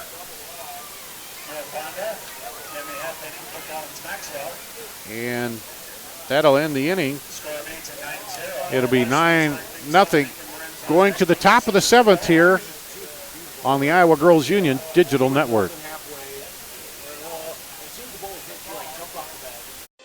Mid-American Energy and you, together partnering to change the energy landscape by pioneering money-saving, energy efficiency programs and building a new industry in Iowa, wind energy, all while keeping your rates low. So what's next? We'll keep delivering cost-effective energy efficiency programs while putting money back in your pocket. That's right. You decide how best to spend your savings. That's a partnership good for you, good for the environment, and good for Iowa. Another way we're obsessively, relentlessly at your service. Iowa Public Television is the home of the Iowa Girls High School Athletic Union Championships. We bring you live, uninterrupted coverage of the state championships in volleyball, basketball, soccer, and softball, plus special features highlighting the Iowa girl. Catch it all on statewide Iowa Public Television, on air or at iptv.org.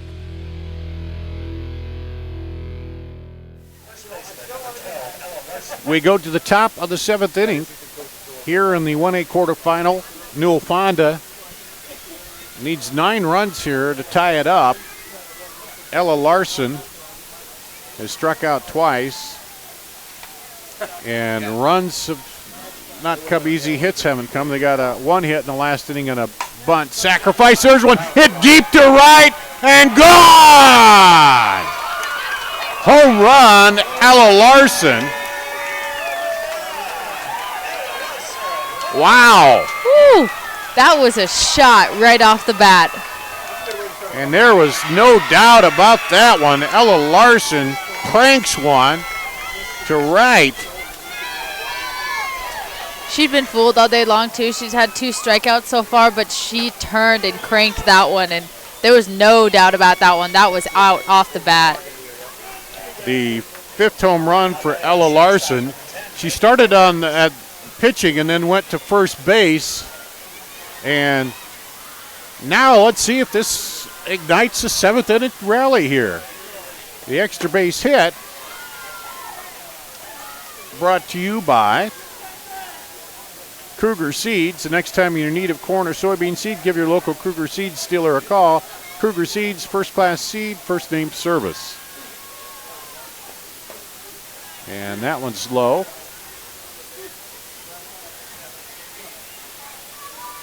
And maybe a little bit of the frustration of Larson facing Collins-Maxwell took it out on the softball there. She knew it right when she hit it, too.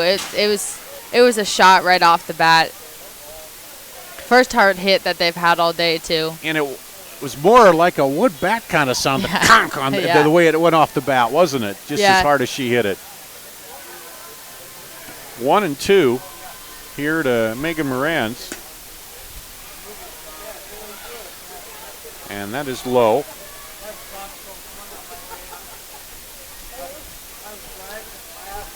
Two.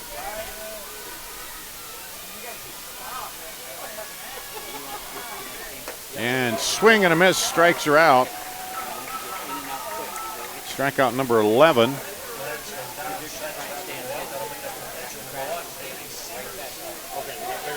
So we've had 2 leadoff homers here, one in the 3rd by Michaela Hogue, who was pitching, and then by Ella Larson, who was a starting pitcher but playing first base now when she led it off. And that all because we're sitting here today, no breeze at all. No. You know, although that one to right might have been a laser out there regardless. I think it would have been out no matter where the wind was coming in. She lined that out, and it was gone right off the bat.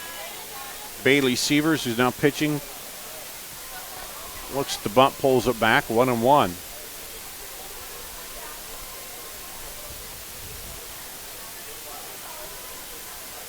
Because the one that Hogue hit was up, and it might have been pushed over in with the breeze we had on Monday. It was Monday, right? Yeah. Sit back here freezing. Yeah. Goosebumps on my arms and legs. And then we're so focused in on all the ball games, you kind of lose a track of what else is going on out there, but it's fun.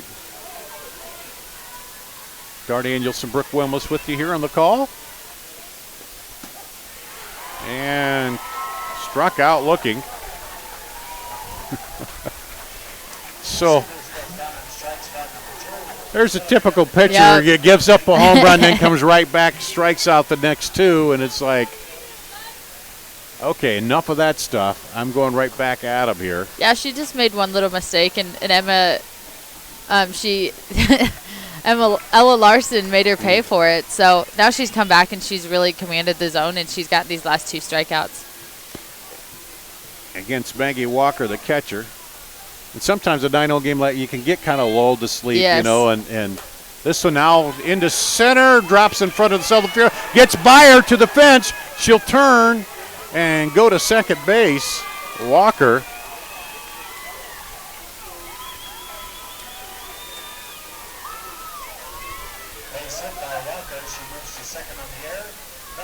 So they charge that a hit and an error on the center fielder. So our first error of the game. Brings up Anna Belcock. He struck out and grounded out, swings and misses.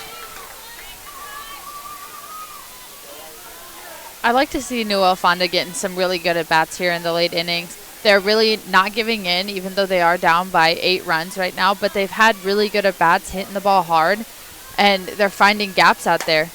This one just foul.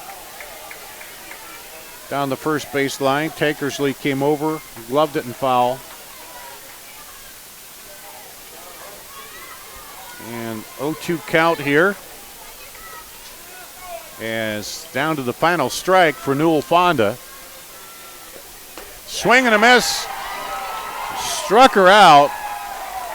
The 13th strikeout, and Collins-Maxwell will head back to the title matchup on Thursday with a 9-1 win here and a great overall performance by them, Brooke. Yeah, it just wasn't one side of the ball today. It was both defense, offense, and they had such a strong pitching performance here in the circle today by Michaela Hogue. So it was such a great thing to see up and down their lineup. Every single one of them got on base some different one way or another. So it was great to see that, and hopefully they can carry that into tomorrow to the championship. So they'll face the winner of the Lisbon-Clarksville game coming up. You guys will have that coming up here next on the Iowa Girls Union Digital Network. The final here, 9-1. Collins-Maxwell wins it today in this 1A semifinal.